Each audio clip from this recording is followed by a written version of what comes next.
আল্লাহ রাব্বুল আলামিন বলেন ওয়া রাসূলান ইলা বনি ইসরাঈল, বনি ইসরাঈলের মাঝে এমন একজন পয়গম্বর আমি আল্লাহ তাআলা পাঠাইছেন, আন্নী আখলুকু লাকুম মিনাত তিন, মাটি দিয়া পাখি বানাইয়া যদি বলতেন যাও আল্লাহর নামে বিইজনিল্লাহ, আল্লাহর হুকুমে আল্লাহর কুদরতে আকাশে উইরা যাও, এই মাটির তৈরি হাতে বানানো পাখিটা আল্লাহর হুকুমে জীবন্ত পাখি হয়ে আকাশে উইরা যাইতো। এটা ছিল হযরত ঈসা আলাইহিস সালামের মুজিজা। وأبرئ الأكمه والأبرص وأحيي الموتى بإذن الله وأبرئ الأكمه অন্ধ والأبرص কুষ্ঠরোগী, অন্ধ কুষ্ঠরোগীর চোখের মধ্যে, অন্ধ মানুষের চোখের মধ্যে যদি উনি হাত বুলাইয়া দিতেন বলতেন বিইজনিল্লাহ, আল্লাহর কুদরতে ওনার নতুন চোখ গজায়া যাইতো। সুবহানাল্লাহ। কুষ্ঠরোগীর পিঠের মধ্যে যদি হযরত ঈসা আলাইহিস সালাম হাত বুলাইয়া দিতেন তার কুষ্ঠরোগী ভালো হয়ে যেত। এবং উনি বিভিন্ন ধরনের গায়েবী খবর আল্লাহ তাআলার মাধ্যমে উনি মানুষদেরকে জানায় দিতেন। ওয়া উহয়িল মাউতা বিইযনিল্লাহ, দীর্ঘদিন পূর্বে কেউ মারা গেছেন, হযরত ঈসা আলাইহিস সালাম কবরের পাশে দাঁড়াইয়া যদি বলতেন হে মৃত, হে মাইয়িত, কুম বিইযনিল্লাহ, আল্লাহ রাব্বুল আলামিনের হুকুমে তুমি উঠে দাঁড়াও, হাজার হাজার শত শত বৎসরের পূর্বের মৃত মানুষটা কবর থেকে লাফ দিয়ে হযরত ঈসা আলাইহিস সালামের সামনে দাঁড়ায়া যাইত। এই ছিল হযরত ঈসা আলাইহিস সালামের মুজিজা। মান ইয়াহদিল্লাহু ফালা মুদিল্লা লাহু ওয়া মান ইউদ্লিলহু ফালা হাদিয়া লাহু ونشهد أن لا إله إلا الله وحده لا شريك له ونشهد أن سيدنا وسندنا وحبيبنا ومحبوبنا ومرشدنا ومولانا محمدا عبده ورسوله أرسله بالحق بشيرا ونذيرا وداعيا إلى الله بإذنه وسراجا وقمرا منيرا. أما بعد فقد قال الله تبارك وتعالى في كلامه المجيد وفي فرقانه الحميد. أعوذ بالله من الشيطان الرجيم. بسم الله الرحمن الرحيم. قل إن كنتم تحبون الله فاتبعوني يحببكم الله ويغفر لكم ذنوبكم والله غفور رحيم. صدق الله المولانا العظيم. وقال النبي صلى الله عليه وسلم لا يؤمن أحدكم حتى أكون أحب إليه من والده وولده والناس أجمعين أو كما قال عليه الصلاة والسلام. وقال تعالى في بشان حبيبه مخبرا وآمرا إن الله وملائكته يصلون على النبي يا أيها الذين آمنوا صلوا عليه وسلموا تسليما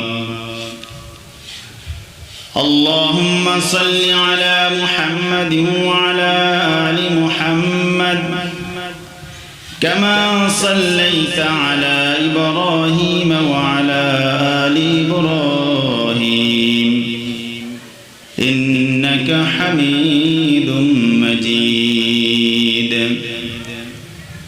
اللهم بارك على محمد وعلى آل محمد كما باركت على إبراهيم وعلى آل إبراهيم إنك حميد مجيد بلغ العلا بكماله كشف الدجى بجماله حسنت جميع خصاله صلوا عليه وآله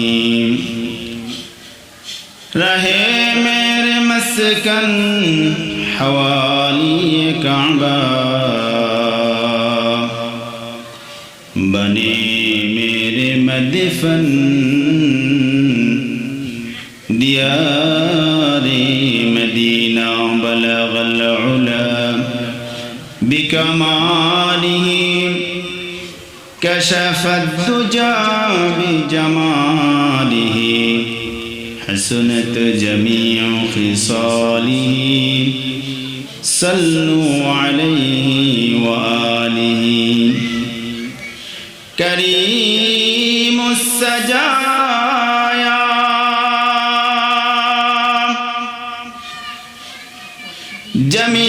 جميل الشيم نبي البرايا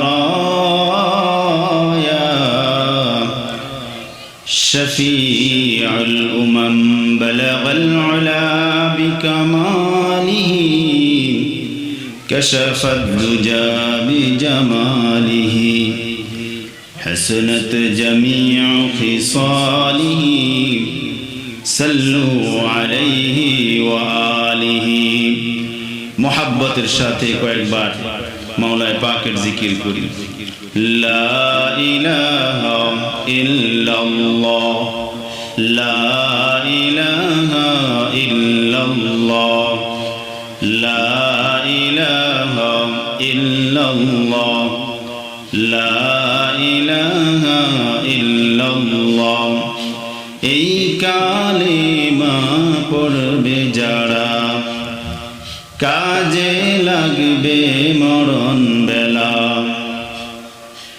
এই কালেমা মানবে যারা কাজে লাগবে বিদায় বেলা এই কালেমার রোশনীতে এই কালেমার রোশনীতে কবর হবে উজালা লা ইলাহা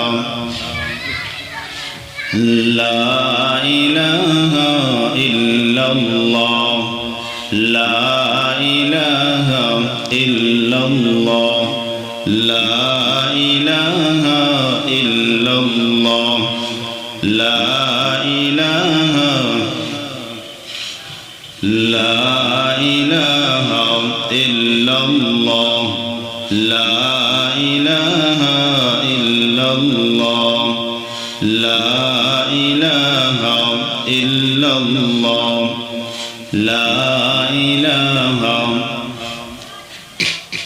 জীবন নদীর পার হতে আসবে যে দিন চিঠি জীবন নদীর পার হতে আসবে যেদিন চিঠি ভাই বেরাদার বন্ধু স্বজন, ভাই বেরাদার বন্ধু স্বজন, না পাবো আর সাথী। লা ইলাহা জোরে লা ইলাহা ইল্লাল্লাহ, লা ইলাহা ইল্লাল্লাহ, লা ইলাহা ইল্লাল্লাহ, লা ইলাহা। লোক আসবে দেখতে তোমায়, দেখবে তোমার লাশ,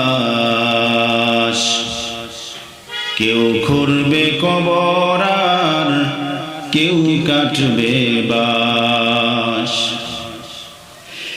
লোক আসবে দেখতে তোমায়, দেখবে তোমার লাশ, কেউ খুঁড়বে কবর আর কেউ কাটবে বাঁশ। কেউ তোমাকে করাবে গোসল, কেউ তোমাকে করাবে গোসল, কেউ পড়াবে কাফন। নবী বিনে সেদিন তোমার কেউ হবে না আপন। লা ইলাহা লা ইলাহা ইল্লাল্লাহ, লা ইলাহা ইল্লাল্লাহ, লা ইলাহা ইল্লাল্লাহ, লা ইলাহা লা ইলাহা ইল্লাল্লাহ মুহাম্মাদুর রাসূলুল্লাহ সাল্লাল্লাহু আলাইহি ওয়াসাল্লাম। আলহামদুলিল্লাহ। সাতঘরিয়া কান্দি উত্তরপাড়া বাইতুল আকসা জামে মসজিদের উদ্যোগে 14তম বার্ষিক ওয়াজ ও দোয়ার মাহফিলের সম্মানিত সভাপতি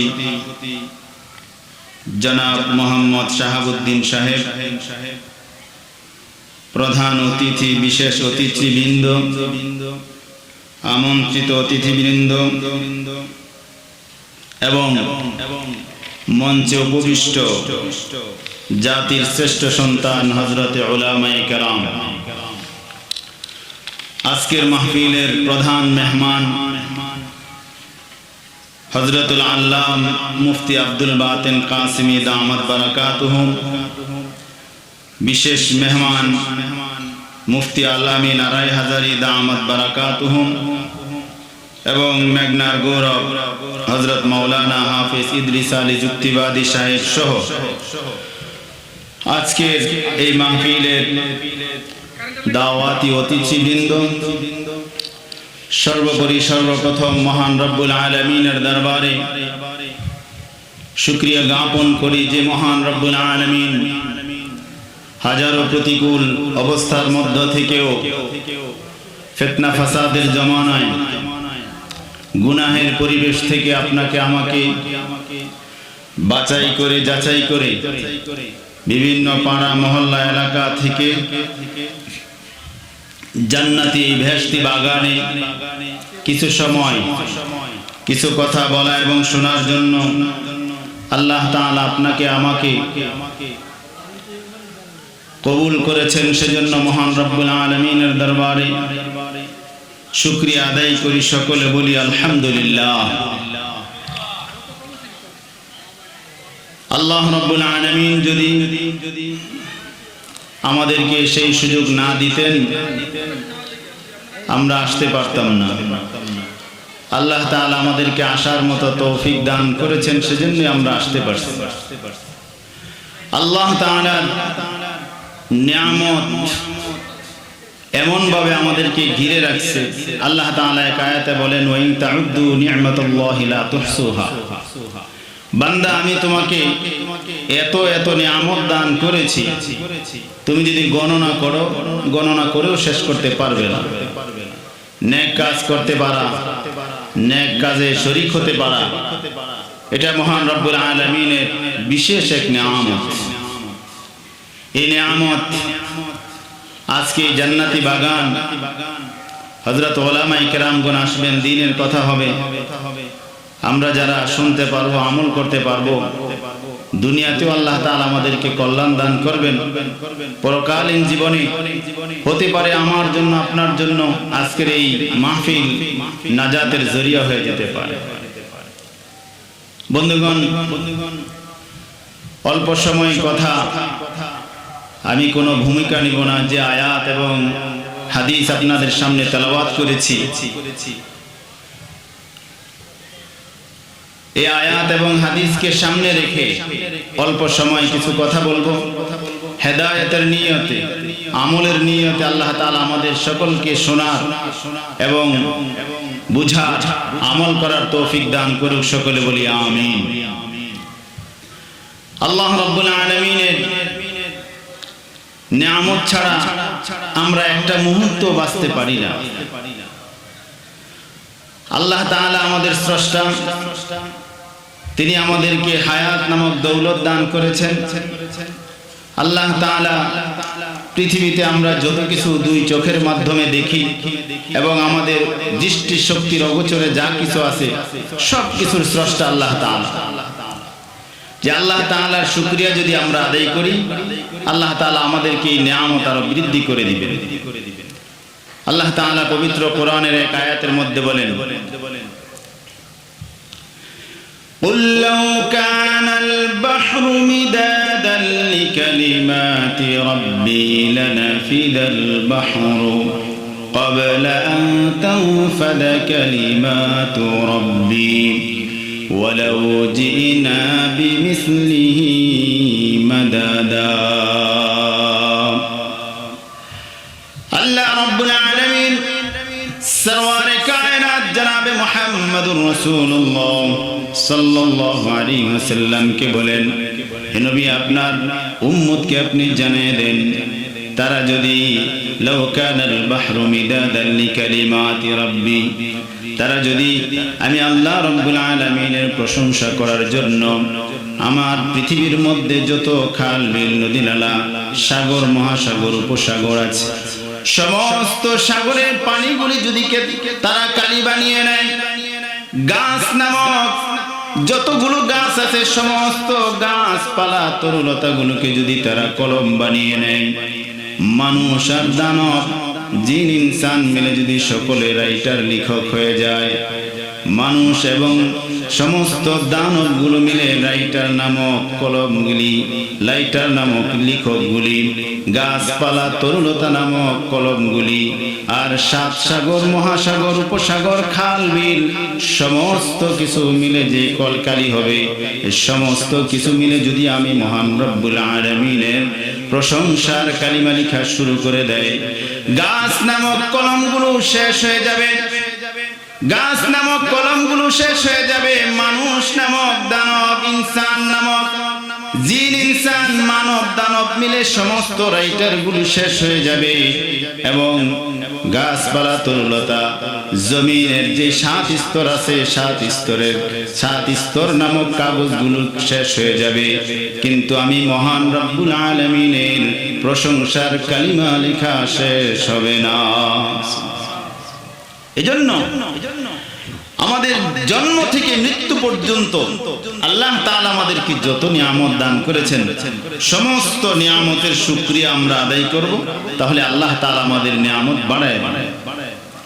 বন্ধুগণ, আল্লাহ রাব্বুল আলামিন এই মানব জাতিকে সৃষ্টি করার পর এই মানব জাতির হেদায়েতের জন্য যুগে যুগে আল্লাহ তাআলা নবী পয়গম্বর পাঠিয়েছেন, এবং সর্বশেষ যাকে এই দুনিয়াতে মানব জাতির হেদায়েতের জন্য পাঠিয়েছেন তিনি হলেন সর্বশ্রেষ্ঠ নবী জনাবে মুহাম্মদুর রাসূলুল্লাহ সাল্লাল্লাহু আলাইহি ওয়াসাল্লাম।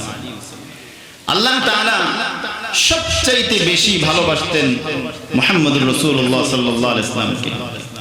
এবং এই মানব জাতিকে আল্লাহ তাআলা জানিয়ে দিয়েছেন, আমি তোমাদের জন্য পরকালীন জিন্দেগিতে জান্নাত রেখেছি, তোমাদের সুখ শান্তি এত কিছু তোমাদের জন্য বানাইলাম।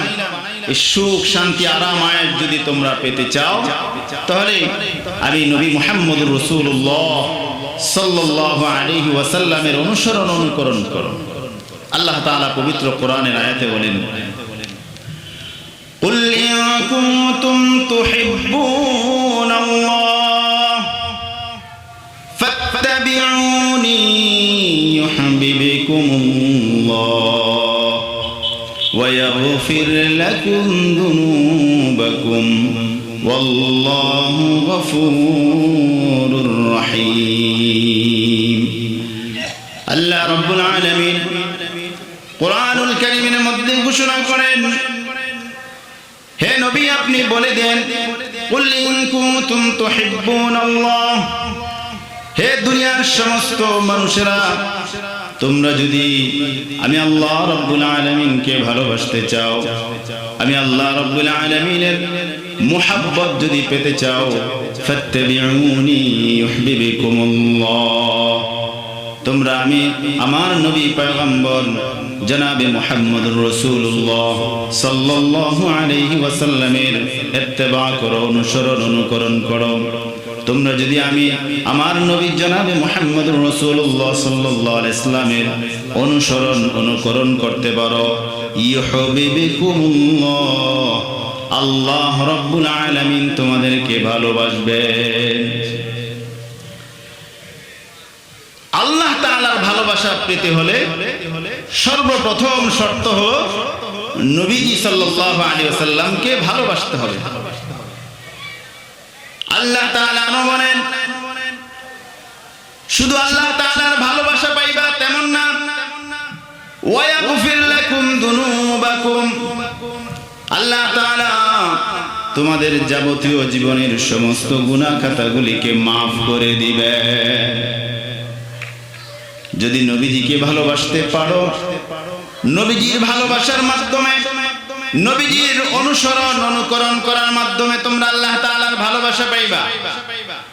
আর আল্লাহ তাআলার ভালোবাসা পাওয়া, এটা হলো দুনিয়ার মধ্যে সবচেয়ে বড় নিয়ামত। এবং শুধু আল্লাহ তাআলার ভালোবাসা পাইবা তা নয়, আল্লাহ রাব্বুল আলামিন বলেন, ওয়ায়াগফির লাকুম যুনুবাকুম, আমি আল্লাহ তাআলা তোমাদের জীবনের সমস্ত গুনাহ খাতাগুলোকেও maaf করে দেব। ওয়াল্লাহু গফুরুর রহিম। আমার বন্ধুগণ, এই আয়াতের মাধ্যমে আল্লাহ তাআলা ইহকালীন পরকালীন মুক্তির যেই পয়গাম আমাদেরকে দান করেছেন, আল্লাহ তাআলা আমাদেরকে জানায় দিলেন, দুনিয়াতে অনুকরণ যদি আমি নবীজি আমার নবী মুহাম্মদুর রাসূলুল্লাহ সাল্লাল্লাহু আলাইহি ওয়াসাল্লামকে করো, আমি আল্লাহ তাআলা দুনিয়াতে তোমাদের যাবতীয় গুনাহগুলোকে maaf করে দেব। আর যদি গুনাহ মুক্ত অবস্থায় তোমরা আমার কাছে আসতে পারো, আমার তৈরি জান্নাত আমি আল্লাহ রাব্বুল আলামিন তোমাদেরকে দান করে দেব। ইসলামের জন্য পূর্ব শর্ত হলো রাসূল করিম সাল্লাল্লাহু আলাইহি ওয়াসাল্লামের মুহাব্বত আর ভালোবাসা। সরওয়ারে কায়নাত জনাবে মুহাম্মদুর রাসূলুল্লাহ সাল্লাল্লাহু আলাইহি ওয়াসাল্লাম হাদিসের মাধ্যমে গোটা উম্মতকে বলতেছেন, লা ইউমিনু আহাদুকুম হাত্তা কুনা হাব্বা ইলাইহি মিন ওয়ালিদিহি ওয়া ওয়ালাদিহি ওয়ান নাসি আজমাইন।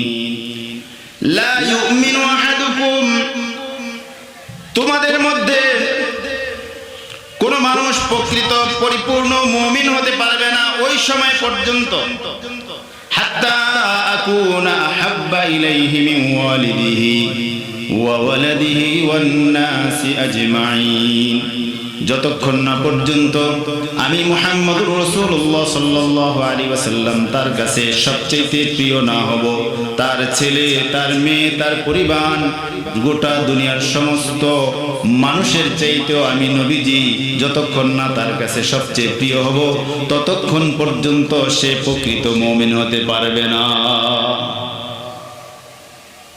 প্রকৃত মুমিন হতে হলে নবীজির মুহাব্বত সবচেয়ে বেশি হতে হবে। আমরা দুনিয়ার চিজ বস্তু, দুনিয়ার যত আসবাব আমরা দেখি, এগুলোর মুহাব্বত আমাদের অন্তরের মধ্যে আছে। আমার বাড়িটার মুহাব্বত আমার দিলের মধ্যে আছে, আমার গাড়িটার মুহাব্বত আমার দিলের মধ্যে আছে, আমার সম্পদের মুহাব্বত আমার দিলের মধ্যে আছে। কারণ কি? যে সম্পদের ফায়দা কি, সম্পদ দিয়ে আমার কি লাভ, বাড়ি দিয়ে আমার কি লাভ, ঘর দিয়ে আমার কি লাভ, এগুলো আমি চিনছি, এজন্য এগুলোর লাভ আমি জানি, এজন্য এটার প্রতি আমার মুহাব্বত বেশি। বন্ধুগণ আমার, যেই নবীকে আল্লাহ তাআলা গোটা উম্মতের জন্য সরওয়ারে কায়নাত বানায়া দুনিয়াতে মধ্যে পাঠাইছেন, যেই নবীর উম্মত আমাকে আল্লাহ তাআলা আপনাকে বানাইছেন, যেই নবীর উম্মত হয়েছি, বিনা দরখাস্তে বিনা চাওয়াতে আল্লাহ তাআলা এমন নবীর উম্মত বানাইছেন যে গাছপালা তরুলতা জীব জানোয়ার পর্যন্ত, পাহাড় সাগর পর্যন্ত নবীকে চিনল, কিন্তু আমরা উম্মত হয়ে নবীজিকে আজ পর্যন্ত চিনতে পারলাম না। দুনিয়ার সমস্ত চিজ আসবাব, দুনিয়ার সমস্ত জিনিসপত্র চিনলাম, কিন্তু যেই নবীকে উদ্দেশ্য করে দুনিয়া আল্লাহ তাআলা সাজাইলেন, যেই নবীর অনুসরণ অনুকরণের মধ্যে জান্নাত, যেই নবীর অনুসরণ অনুকরণের মধ্যে আল্লাহ তাআলার মহব্বত ভালোবাসা পাওয়া যায়, ওই নবীকে আজ পর্যন্ত আমরা চিনতে পারলাম না। আফসোস, উম্মত কোন দিকে আজকে দৌড়ায়, কার আদর্শের পিছনে দৌড়ায়? আমার বন্ধুগণ, আল্লাহ তাআলা গোটা পৃথিবীর মধ্যে যা কিছু সৃষ্টি করেছেন, সমস্ত কিছুর মধ্যে আমার নবীজিকে আল্লাহ তাআলা সবচেয়ে বেশি ভালোবাসতেন। সুবহানাল্লাহ। আমার নবীজি এত সুন্দর ছিলেন, এত সুন্দর করে আল্লাহ তাআলা আমার নবীজিকে বানাইছেন। প্রখ্যাত তাবেঈ ইবনে মুসলিমা রাহিমাহুল্লাহ তাআলা, উনি এক সাহাবীকে জিজ্ঞাসা করলেন, যে আমার নবীজির দেহের গঠনের একটা বর্ণনা আপনি আমাকে দান করেন। এই তাবেঈ সাহাবীকে দেখেছেন কিন্তু নবীজিকে দেখেন নাই। নবীজিকে যদি দেখতেন সে তো সাহাবী হয়ে যেত। আর সাহাবী যে একবার নবীজিকে দেখছেন, তার ব্যাপারে আল্লাহ তাআলা পবিত্র কোরআনে বললেন, রাদিয়াল্লাহু আনহুম ওয়া রাদু আন। আল্লাহর সাহাবায়ে কেরাম, আল্লাহর নবীজির সাহাবীরা, তারাও আল্লাহ তাআলার উপর সন্তুষ্ট, আল্লাহও তাদের উপরে কি সন্তুষ্ট। আমার বন্ধুগণ, ওই সাহাবী নবীজির বর্ণনা দিতে যায় বলেন, আমার নবীজির প্রত্যেকটা অঙ্গ প্রত্যঙ্গের আলাদা আলাদা এত সুন্দর বর্ণনা দান করেছেন যে আমার নবীজির ললাট কপালটা ছিল একেবারে ঝকঝকে, নবীজির ললাট অত্যন্ত দৃষ্টিনন্দন ছিল, আমার নবীজির চেহারা ছিল প্রশস্ত, নবীজির চেহারার দিকে তাকাইলে কেমন যেন একটা ভালোবাসার জন্ম নিত, একটা প্রেমের জন্ম নিত। এত সুন্দর চেহারা দিয়ে আল্লাহ তাআলা আমার নবীজিকে বানাইছেন। নবীজির ভ্রু যুগল ছিল একেবারে মোহনীয়, এবং আমার নবীজির বক্ষ ছিল প্রশস্ত। নবীজি সাল্লাল্লাহু আলাইহি ওয়াসাল্লামের দুই বাহুর মধ্যখানে আল্লাহ তাআলা মোহরে নবুয়ত রেখেছেন। নবীজির শরীর ছিল একেবারে কোমল, একেবারে তুলার মতো নরম নরম। আমার নবীজিকে আল্লাহ তাআলা দুনিয়ার মধ্যে সবচেয়ে শ্রেষ্ঠ অবয়বে সৃষ্টি করেছেন। সুবহানাল্লাহ। নবীজিকে আল্লাহ তাআলা সবচেয়ে সুন্দর অবয়ব দিয়া আল্লাহ তাআলা নবীজিকে বানাইছেন। আমার বন্ধুগণ, হযরত আনাস রাদিয়াল্লাহু তাআলা আনহু বলেন, নবীজির 10 বছরের খাদেম ছিলেন হযরত আনাস রাদিয়াল্লাহু তাআলা। হযরত আনাস রাদিয়াল্লাহু তাআলা আনহু বলেন, আল্লাহর রাসূলের শরীর মুবারক ছিল একেবারে কোমল, একেবারে নরম। আল্লাহ তাআলা এত সুন্দর করে নবীজিকে বানাইছেন। তার চেহারাটা ছিল মালিহ, তার চেহারা ছিল মালিহ।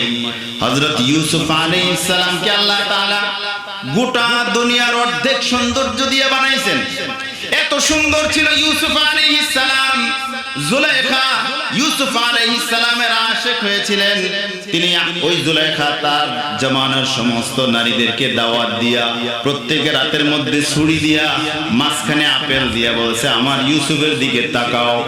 ইউসুফ আলাইহিস সালামের দিকে এমন ভাবে মহিলারা তাকিয়েছিল যে হাত তাদের আপেল কাটতে কাটতে আঙ্গুল পর্যন্ত কাইটা ফেলাইছে। ইউসুফ আলাইহিস সালাম কত সুন্দর ছিলেন।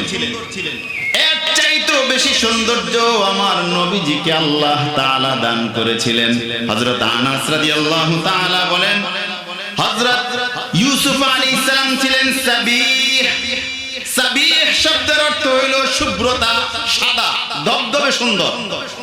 আর আমার নবী জনাবে মুহাম্মদুর রাসূলুল্লাহ সাল্লাল্লাহু আলাইহি ওয়াসাল্লাম হইলেন মালিহ। মালিহ হইল একটা মোহনীয় ভাব, মোহনীয়। নবীজি সাল্লাল্লাহু আলাইহি ওয়াসাল্লাম ছিলেন মালিহ, যাকে দেখলে মন ভরে যায়, মন আকৃষ্ট হয়ে যায়। এমন সৌন্দর্য দিয়ে আল্লাহ তাআলা আমার নবীজিকে তৈরি করেছেন। সুবহানাল্লাহ। ইউসুফ আলাইহিস সালামের সৌন্দর্যটা সাদা ছিল, শুভ্র ছিল, ধবধবে একদম। আর নবীজি সাল্লাল্লাহু আলাইহি ওয়াসাল্লামকে আল্লাহ তাআলা এমন সৌন্দর্য দান করেছেন যেটাকে আরবিতে বলা হয় মালিহুন। মালিহুন লোভনীয়, মনোহর, মনোমুগ্ধকর এমন একটা চেহারা আমার নবীজিকে আল্লাহ তাআলা দান করেছেন। আল্লাহু আকবার। আল্লাহ রাব্বুল আলামিন বলেন, ওয়া রাসূলান ইলা বনি ইসরাঈল, বনি ইসরাইলের মাঝে এমন একজন পয়গম্বর আমি আল্লাহ তাআলা পাঠাইছেন। আন্নী আখলুকু লাকুম মিনাত তিন, মাটি দিয়া পাখি বানাইয়া যদি বলতেন যাও আল্লাহর নামে বিইজনিল্লাহ, আল্লাহর হুকুমে, আল্লাহর কুদরতে আকাশে উইরা যাও, এই মাটির তৈরি হাতে বানানো পাখিটা আল্লাহর হুকুমে জীবন্ত পাখি হয়ে আকাশে উইরা যাইতো। এটা ছিল হযরত ঈসা আলাইহিস সালামের মুজিজা। وأبرئ الأكمه والأبرص وأحيي الموتى بإذن الله وأبرئ الأكمه অন্ধ والأبرص কুষ্ঠরোগী। অন্ধ কুষ্ঠরোগীর চোখের মধ্যে, অন্ধ মানুষের চোখের মধ্যে যদি উনি হাত বুলাইয়া দিতেন, বলতেন বিইজনিল্লাহ, আল্লাহর কুদরতে ওনার নতুন চোখ গজায়া যাইতো। সুবহানাল্লাহ। কুষ্ঠরোগীর পিঠের মধ্যে যদি হযরত ঈসা আলাইহিস সালাম হাত বুলাইয়া দিতেন, তার কুষ্ঠরোগী ভালো হয়ে যেত। এবং উনি বিভিন্ন ধরনের গায়েবী খবর আল্লাহ তাআলার মাধ্যমে উনি মানুষদেরকে জানায় দিতেন। ওয়া উহয়িল মাউতা বিইযনিল্লাহ, দীর্ঘদিন পূর্বে কেউ মারা গেছেন, হযরত ঈসা আলাইহিস সালাম কবরের পাশে দাঁড়াইয়া যদি বলতেন, হে মৃত, হে মাইয়িত, কুম বিইযনিল্লাহ, আল্লাহ রাব্বুল আলামিনের হুকুমে তুমি উঠে দাঁড়াও, হাজার হাজার শত শত বৎসরের পূর্বের মৃত মানুষটা কবর থেকে লাফ দিয়ে হযরত ঈসা আলাইহিস সালামের সামনে দাঁড়ায়া যাইতো। এই ছিল হযরত ঈসা আলাইহিস সালামের মুজিজা। আমাদের পয়গম্বর জনাবে মুহাম্মদুর রাসূলুল্লাহ সাল্লাল্লাহু আলাইহি ওয়াসাল্লামের অসংখ্য অগণিত মুজিজা ছিল, যেই নবী আমরা পাইলাম কিন্তু চিনলাম না, ওই নবীর অনুসরণ অনুকরণ করলাম না। আমার বন্ধুগণ, রাসূল করিম সাল্লাল্লাহু আলাইহি ওয়াসাল্লাম খায়বারের যুদ্ধে গেছেন। খায়বারের যুদ্ধে রাসূলের সাহাবায়ে কেরাম হঠাৎ করে হযরত আলী রাদিয়াল্লাহু তাআলা আনহুর চোখ ফুলে গেছে, ব্যথায় অস্থির হয়ে গেছেন। আল্লাহর নবীজি জনাবে মুহাম্মদুর রাসূলুল্লাহ সাল্লাল্লাহু আলাইহি ওয়াসাল্লাম আলীকে ডাক দিলেন, গে আলী, কি সমস্যা, তোমার চোখ ফুলে গেছে, তোমার চোখ থেকে চোখে ব্যথা হচ্ছে, কারণ কি? বলে, ইয়া রাসূলুল্লাহ, জানি না, হয়তো আমার চোখের ভিতরে হয়তো কোনো কিছু গেছে, যার কারণে আজকে চোখের ভিতরে ব্যথা হচ্ছে, চোখ ফুলে যাচ্ছে। আল্লাহর নবীজি সাল্লাল্লাহু আলাইহি ওয়াসাল্লাম, সুবহানাল্লাহ বলার জন্য রেডি। আল্লাহর নবীজি সাল্লাল্লাহু আলাইহি ওয়াসাল্লাম তার জবান থেকে একটু লালা মুবারক হযরত আলী রাদিয়াল্লাহু তাআলা আনহুর চোখের মধ্যে লাগায়া দিতে দেরি হযরত আলী রাদিয়াল্লাহু তাআলা আনহুর চোখ ভালো হইতে দেরি হয় না। কি নবী আল্লাহ তাআলা আমাদেরকে দান করেছেন। আমার বন্ধুগণ, রাসূল করিম সাল্লাল্লাহু আলাইহি ওয়াসাল্লাম আরেক সাহাবী উতবা বিন মারকাত রাদিয়াল্লাহু তাআলা আনহু, উনার ফোসকা পড়ে গেছে, বসন্তর গোটা হয় না আমাদের, বসন্ত। নবীজি সাল্লাল্লাহু আলাইহি ওয়াসাল্লামের কাছে আসছে, ইয়া রাসূলুল্লাহ, এই যে উতবার সারা শরীরের মধ্যে বসন্তের গোটা। আল্লাহর নবীজি বললেন আমার কাছে আয়। নবীজির কাছে গেলেন, নবীজি নিজের ঠোঁটে থেকে একটু লালা নিয়ে এইভাবে হযরত উতবার শরীরের মধ্যে লাগাই দিলেন। আর বললেন যাও। এই যে আল্লাহর নবীজির লালা মুবারক হযরত উতবার সামনে উতবার শরীরের মধ্যে লাগাইছে, বলে লাগানোর সাথে সাথে আল্লাহ তাআলা নবীজির মুজিজা স্বরূপ তার পুরো শরীরের সমস্ত বসন্তগুলোকে ভালো বানায়া দিয়েছেন। আল্লাহু আকবার। আরেক সাহাবী নবীজি সাল্লাল্লাহু আলাইহি ওয়াসাল্লামের, আল্লাহ তাআলা এমন এক নবীর উম্মত আপনাকে আমাকে বানাইছেন, যেই নবীজির আমাদের শরীর থেকে যখন গরমে ঘাম বাইর হয়, এটা কি সুগন্ধ বাড়ে না দুর্গন্ধ হয়? দুর্গন্ধ। তো আমার আপনার পয়গম্বর জনাব মুহাম্মদুর রাসূলুল্লাহ সাল্লাল্লাহু আলাইহি ওয়াসাল্লামের শরীর থেকে যে ঘাম বের হইতো, এই ঘামগুলো এমন ঘাম ছিল, দুর্গন্ধ তো ছিলই না, বরং মেশক আম্বরের মতো সুঘ্রাণ ছড়াইতো। আরবের মহিলা সাহাবায়ে কেরাম নবীজি যখন বিকেল বেলা ঘুমায় থাকতেন, কাইলুলা করতেন, ওই সময় ছোট ছোট বাচ্চাদেরকে শিশি দিয়া পাঠিয়ে দিতেন যে আমার নবীজি যখন ঘুমাবে গরমের দিনে তার নবীজির শরীর মোবারক বেয়ে বেয়ে যখন ঘামগুলো পড়বে, তোমরা এই ঘামগুলো শিশির মধ্যে নিয়ে আসবে, আমরা এই নবীজির ঘামটা মেশক আম্বর হিসাবে ব্যবহার করব। কেমন নবী আমাকে আপনাকে আল্লাহ তাআলা দান করলেন। দুনিয়াতে আসলাম, হ্যাঁ কিছুদিন থাকবো, ব্যবসা বাণিজ্য চাকরি বাকরি সব করলাম, কিন্তু যার জন্য আল্লাহ তাআলা এই দুনিয়া সাজাইলো, যাকে অনুকরণ করতে বললো, হ্যাঁ তার কোনো খোঁজ খবর আমরা নিলাম না, ওই নবীর অনুগত্য আমরা করলাম না। আল্লাহু আকবার। আমার বন্ধুগণ, নবীজি এই লালা মুবারকের আসর ঘাম, আরেকজন মহিলা সাহাবী এর বাড়িতে নবীজি একবার, নবীজির এক সাহাবী বেড়াইতে গেছে, যাওয়ার পরে খাওয়া দাওয়া শেষ, এবার তোয়াল্লা দিছে, হাত মুছতে, খাওয়া দাওয়া শেষ হইলে টিস্যু দেয়, গামছা দেয়, তোয়াল্লা দেয়, ওই তোয়াল্লাটা ছিল একদম ময়লা। কথা শুনতেছেন? কথা বুঝেন আপনারা আমার? আচ্ছা, খাবার দাবার শেষ, দাওয়াত খাইছে সাহাবী, এবার হাত মোছার জন্য তোয়াল্লা দিছে, তোয়াল্লাটা দেখে একেবারে ময়লা। এখন ওই সাহাবী বলেন, কি তোয়াল্লা দিলা, এটা অনেক ময়লা। এখন বলেন ময়লা তোয়াল্লারে কি করা দরকার, কি দিয়া দেওয়া দরকার? হুইল পাউডার, সাবান দিয়া ভালো করে পানি দিয়া কাইচা ধোয়ানো দরকার। স্বাভাবিকভাবে এইভাবে পরিষ্কার করে না, কিন্তু ওই আল্লাহর বান্দি সাহাবী মহিলা, সে করলো কি, তার পাশেই ছিল চুলা, আগুনের চুলা, ওই আগুনের চুলার মধ্যে এই তোয়াল্লাটারে নিক্ষেপ করে দিয়েছে। তো আগুনের তোয়াল্লা যদি আগুনের ভিতরে দিয়া দেয়, স্বাভাবিকভাবে এটা কি হওয়ার কথা? জ্বলে পুরা ছাই হয়ে যাওয়ার কথা। কিন্তু দেখা যায় এই তোয়াল্লা এমন এক তোয়াল্লা, এই গামছা আগুন থেকে আবার বের করে আনছে, দেখে যা গামছা তো জ্বলেই নাই, তোয়াল্লা তো পড়েই নাই, বরং এটার মধ্যে যেই ময়লাগুলো ছিল ময়লাগুলো পরিষ্কার হয়ে গেছে।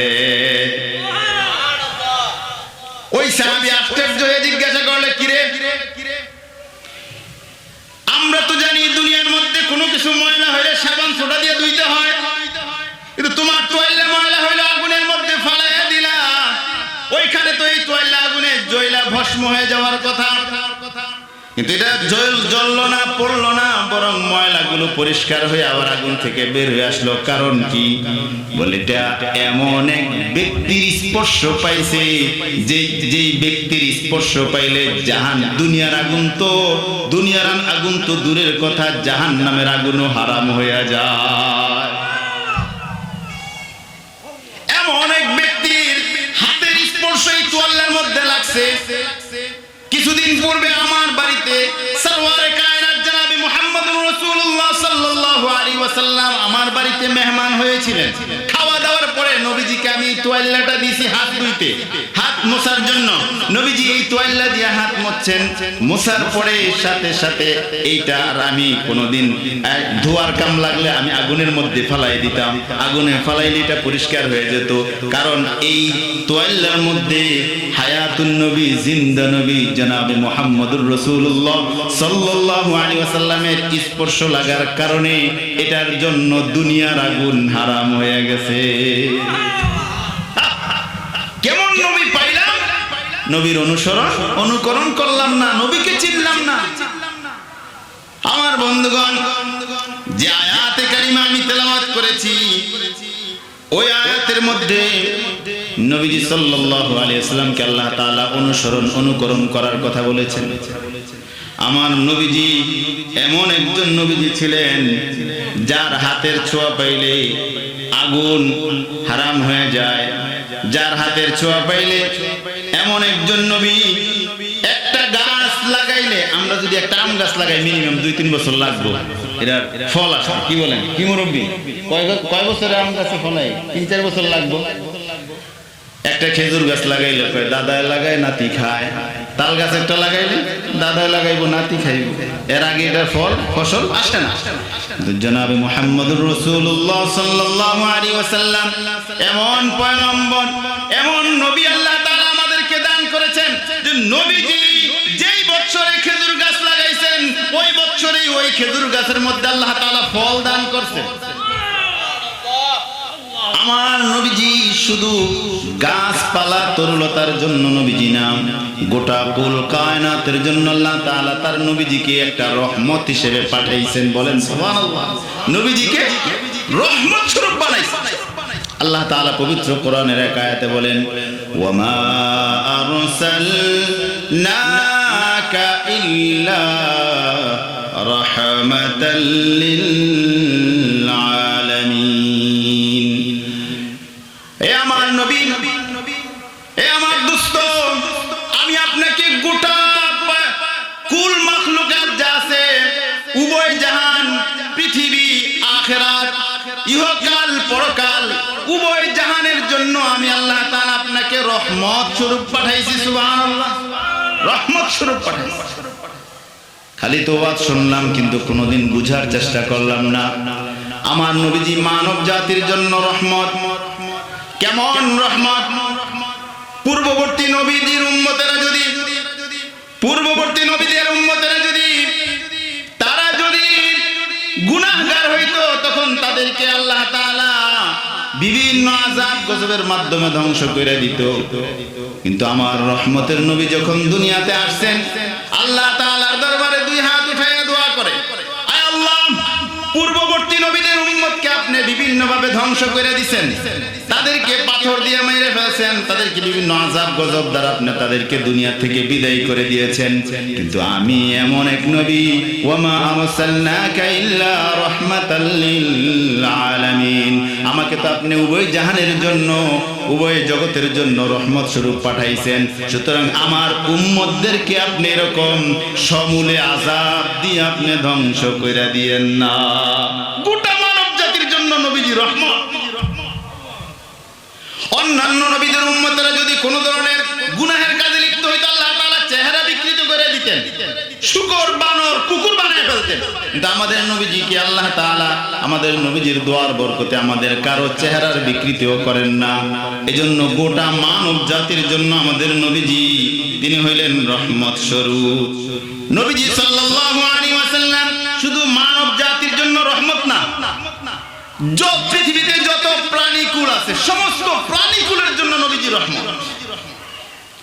রাসূল করিম সাল্লাল্লাহু আলাইহি ওয়াসাল্লাম একবার এক বাগান দিয়ে হাঁটতেছেন, হঠাৎ করে একটা উট নবীজির পাশাপাশি আইসা কি যেন বিড়বিড় করে বলতেছে।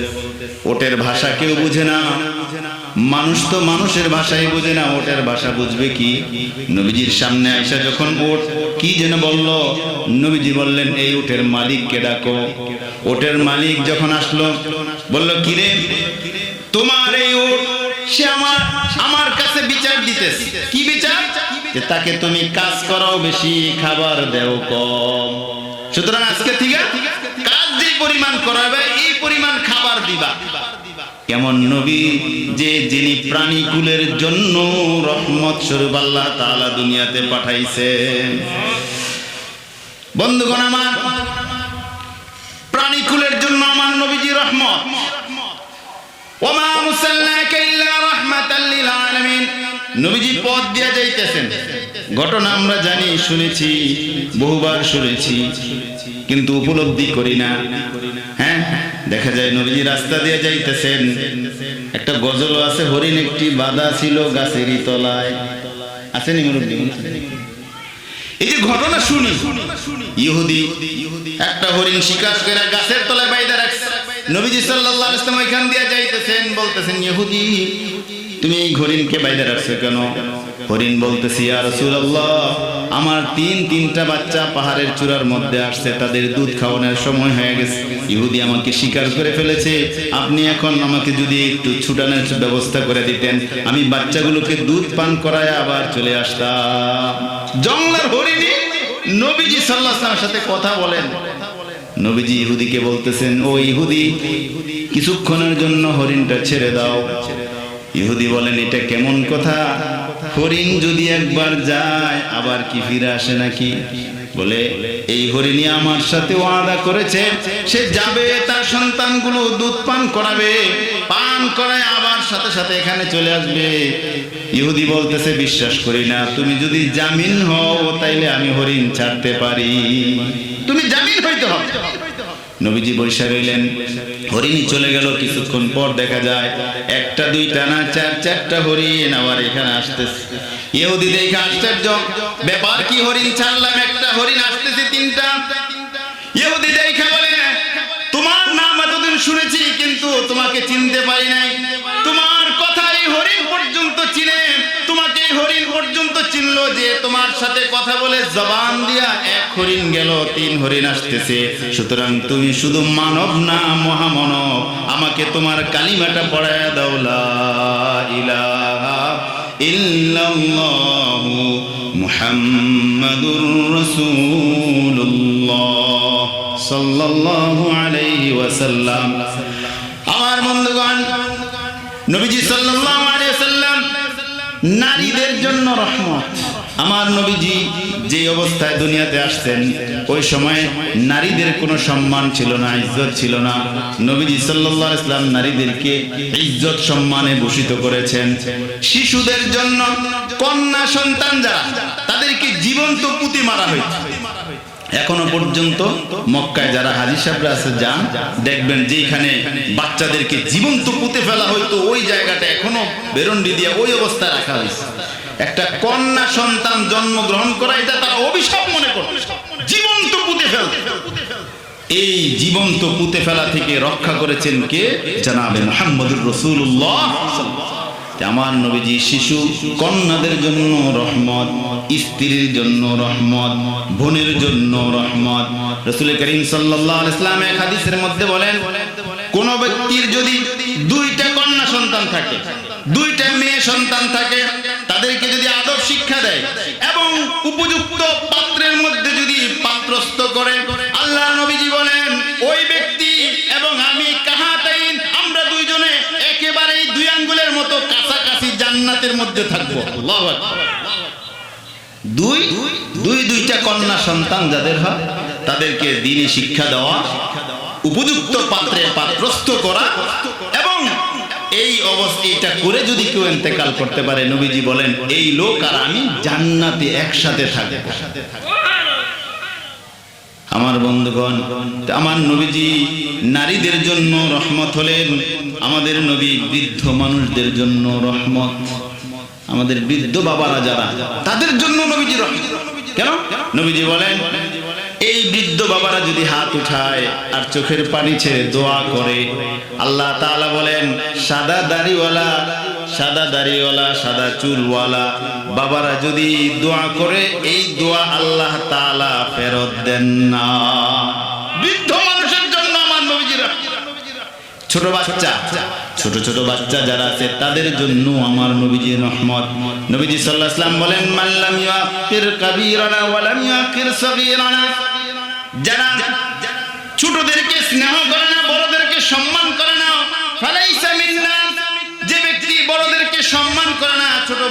তাদেরকে স্নেহ করে না, সে আমি নবীজির দলভুক্ত নয়।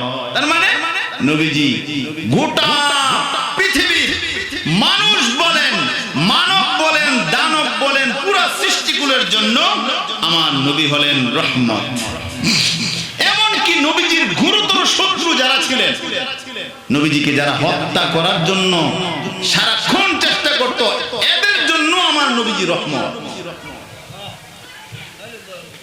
যেই কাফেরদের অত্যাচার নির্যাতন সহ্য করতে না পেরে সরওয়ারে কায়নাত জনাবে মুহাম্মদুর রাসূলুল্লাহ সাল্লাল্লাহু আলাইহি ওয়াসাল্লাম নিজের মাতৃভূমিকে রাতের আঁধারে ত্যাগ করে মদিনায় চলে গিয়েছিলেন। মদিনা থেকে 10 বছর পরে যখন মক্কা বিজয় হয়, মক্কা বিজয় করে মক্কার অধিপতি, মক্কার শাসনভার হাতে নিয়ে যখন নবীজি মক্কায় প্রবেশ করেন, ওই সময় এই মক্কার যত কাফের মুশরিকরা ছিল তারা ভয়ে থরথর করে কাঁপছিল। কি বলেন, কথা ঠিক না? কারণ এই নিজের মাতৃভূমিতে নবীজি থাকতে পারেন নাই। এখন যদি নবীজি চাইতেন যে প্রত্যেকটা কাফেরকে ধরে ধরে এনে এই বাইতুল্লাহর সামনে, কাবার সামনে প্রত্যেকের গর্দান নবীজি উড়িয়ে দিতে পারতেন কি পারতেন না? কিন্তু নবীজি কি বললেন? আমার নবীজি বলেন, আমার ভাই ইউসুফকে কুয়ার মধ্যে 11 ভাই মিলে ফেলে দিল, সেখান থেকে উঠায়া বণিকরা মিশরে নিয়ে গেল, মিশরের বাজারে বিক্রি করে দিল। এরপর সেখান থেকে আজিজ মিশরের বাড়িতে গেল, ওইখানে থেকে আস্তে আস্তে বড় হইল। বড় হওয়ার পরে যে কোনো অপবাদের কারণে ইউসুফ আলাইহিস সালাম 10 বছর জেলখানার মধ্যে ছিলেন। জেলখানা থেকে বাইর হইয়া সোজা মিশরের রাষ্ট্রপ্রধান হইলেন, মিশরের অর্থমন্ত্রী হইলেন, মিশরের প্রধানমন্ত্রী হইলেন।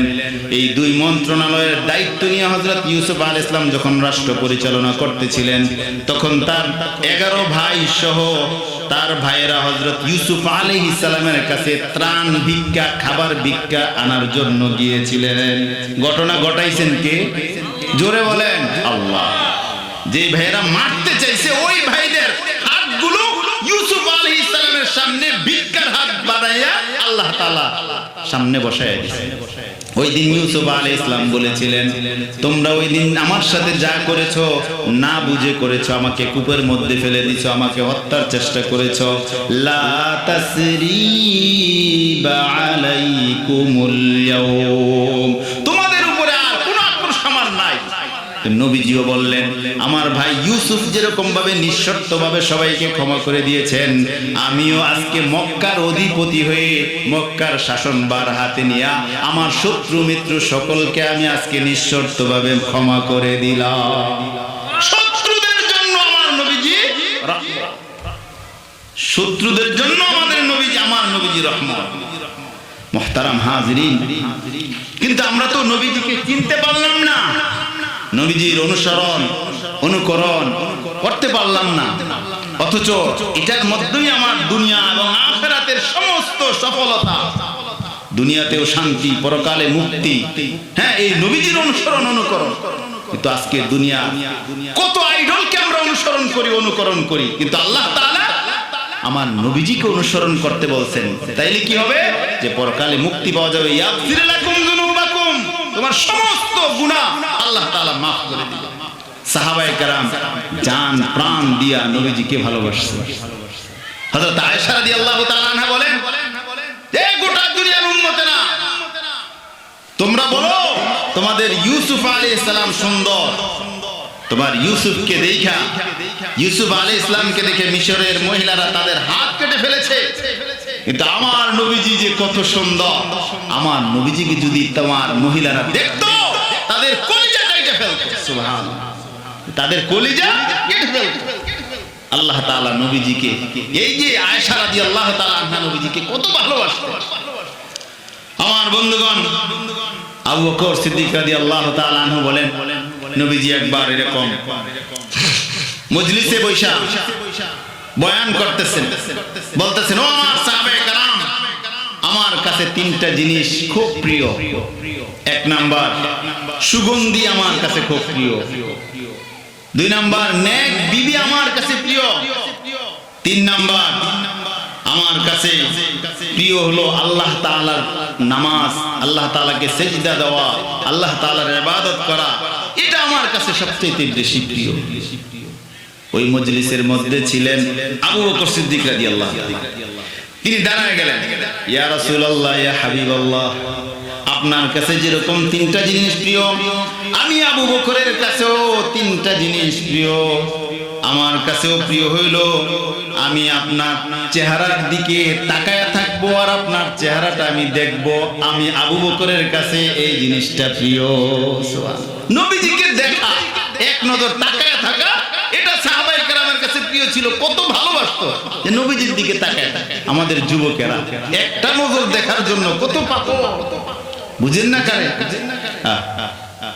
একটা নজর, একটা কথা, একটা সাক্ষাৎ। আবু বকর রাদিয়াল্লাহু তাআলা আনহু বলেন, ইয়া রাসূলুল্লাহ, ইয়া হাবিবাল্লাহ, আমার কাছে দুই নম্বরে প্রিয় হলো আমি আবু বকরের যত সম্পদ আছে সমস্ত সম্পদগুলি আপনার কদমে রাইখা দেওয়া, আপনার জন্য ব্যয় করা আমার কাছে প্রিয়। আর তিন নম্বরে আমার কাছে প্রিয় হলো আমার মেয়ে আয়েশাকে আপনার কাছে বিবাহ দেওয়া, এটা হলো আমার কাছে প্রিয়। এই হাদিস অনেক লম্বা। এখানে বোঝানোর উদ্দেশ্য হলো যে আবু বকর নবীজিকে কি পরিমাণে ভালোবাসতেন। আমাদের অন্যান্য সাহাবায়ে কেরাম নবীজিকে অনেক ভালোবাসতেন। হযরত ওমর রাদিয়াল্লাহু তাআলা আনহু, তিনি তো নবীজি যখন ইন্তেকাল করছেন, ইন্তেকালের পরে উনি তো ছিলেন মেজাজি সাহাবী, তরবারি কোষ মুক্ত করে পুরা মদিনার অলিগলিতে ঘুরতেছেন আর বলতেছেন, যে বলবে মুহাম্মদ ইন্তেকাল করেছে তার কল্লা উড়ে যাবে। মানে উনি বিশ্বাসই করতে পারতেছেন না যে নবীজি দুনিয়া থেকে চলে গেছেন। কতটা মহব্বত নবীজিকে করতেন সাহাবায়ে কেরাম। আমার বন্ধুগণ, শুধু এই বড় বড় সাহাবী নবীজিকে মহব্বত করতেন এরকম না, ছোট ছোট মাসুম বাচ্চারা পর্যন্ত নিজের জান প্রাণ দিয়া নবীজিকে ভালোবাসতেন। শোনেন নাই ঘটনা? দুই ভাই মাউইজ, এত ছোট যারা যুদ্ধে যাওয়ার মতন উপযুক্ত না, কিন্তু তারপরেও নবীজির কাছে বিভিন্ন ভাবে তারা ওজোর খাই করে যে হুজুর আমরা পারবো পারবো পারবো। নবীজি উভয়কে কুস্তি লাগাইলেন, এরপরে বললেন যে যাও, উভয়কে অনুমতি দিলেন। কেন? যে নবীজিকে যে আবু জাহেল গালি দিয়েছে তাকে হত্যা করতে।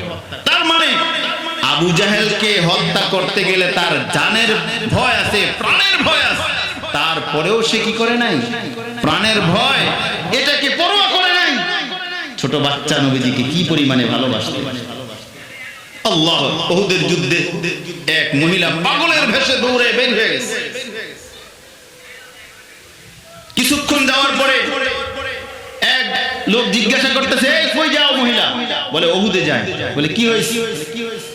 কয় যায় লাভ নাই, তোমার যে ছেলে আসছিল তার লাশ ওই পাহাড়ের চূড়ার মধ্যে আসছে, তুমি ওইখানে নিয়ে যাও, সে শহীদ হয়ে গেছে। সে বলতেছে, মা বালু মুহাম্মাদিন সাল্লাল্লাহু আলাইহি ওয়াসাল্লাম। আরে আমার দরকার নাই ছেলের কথা, আগে বলো আমার নবীজি কি অবস্থায় আছে, কেমন আছে, কোথায় আছে। এই মহিলা যখন একটু সামনে গেলেন, সামনে যাওয়ার পরে আবার আরেকজনের সাথে সাক্ষাৎ। বলে এই মহিলা কই যাও? বলে উহুদে যাই। বলে যায় লাভ নাই, ওইখানে পাহাড়ের পাদদেশে যায় দেখো তোমার স্বামী যুদ্ধে আসছিল, স্বামী শহীদ হয়ে গেছে। বলে শুনতে চাই না সেই কথা। মা বালু মুহাম্মাদিন সাল্লাল্লাহু আলাইহি ওয়াসাল্লাম, যদি পারো দয়ার নবী মায়ার নবী জনাবে মুহাম্মদুর রাসূলুল্লাহ সাল্লাল্লাহু আলাইহি ওয়াসাল্লামের খোঁজ খবর থাকলে একটু দাও, নবীজি কেমন আছে, নবীজি কোথায় আছে। আর একটু সামনে যখন গেল, যায় দেখতেছে আরো কিছু লোক দাঁড়ায় আছে। বলে এই মহিলা কই যাও? বলে যাই সামনে। আরেকটু সামনে যাই। বলে যায় লাভ নাই, তোমার যেই ভাই আসছিল ওই ভাই ওইখানে শহীদ হয়ে গেছে, তার লাশ নিয়ে যাও। বলে দরকার নাই। ফামা বালু মুহাম্মাদিন সাল্লাল্লাহু আলাইহি ওয়াসাল্লাম, তোমার কাছে যদি নবীজির কোনো খবর থাকে বলো, বলো নবীজি কোথায় আছে। ওই মহিলা তখন এক সাহাবী বললেন যে নবী ওই পাহাড়ের চূড়ায় আছে। মহিলা যায় দেখলেন, বললেন যে ইয়া রাসূলুল্লাহ কুল্লু মুসিবাতিন বাদাকা জালাল। ইয়া রাসূলুল্লাহ, আমার সমস্ত দুঃখ, আমার ছেলে মরা শোক, স্বামী হত্যার শোক, এরপরে ভাই শহীদের শোক, সমস্ত শোক আমার ধুয়ে মুছে সাফ হয়ে গেছে, আপনি যে বেঁচে আছেন এটাই আমার সবচেয়ে বড় সান্ত্বনা। সুবহানাল্লাহ, কি পরিমাণে মুহাব্বত নবীজিকে সাহাবায়ে কেরাম করেছে। এজন্য মুহতারাম হাজিরিন, আল্লাহ তাআলা আমাদের সকলকে নবীজির অনুসরণ অনুকরণ করে, নবীজির ইত্তেবা করে পরকালের নাজাত এবং মুক্তি পাওয়ার জন্য সকলকে আল্লাহ তাআলা তৌফিক দান করে। সকল বলে আমিন। ওয়া আখির দাওয়ানা আলহামদুলিল্লাহি রাব্বিল আলামিন।